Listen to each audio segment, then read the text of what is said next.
पुढचे 10 गट बैलगाडी मालक गाड्या झुपा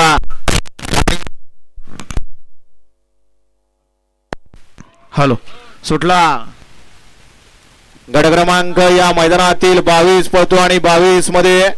एक बाद झाला 2 बाद झाली तिघांची आत लढत चालू आहे आडेल्या कडेला हरण्य आहे पडेल्या कडेला लक्ष्य आहे शेवटच्या क्षणाला कुणी बाजी मारली करे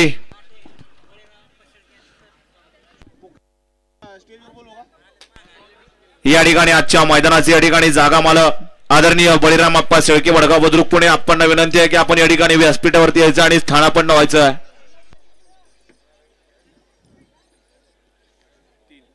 गाडी क्रमांक 22 चा निकाल आहे तास क्रमांक 3 वरती धावलेली गाडी आईगाव देवी प्रसन्न श्री दिनेश शेठ हिरामन पाटील डमरू जलवा फ्रेंड्स ग्रुप मुंबई खार्डी या गाडीचा 1 नंबर आला विद्या बैल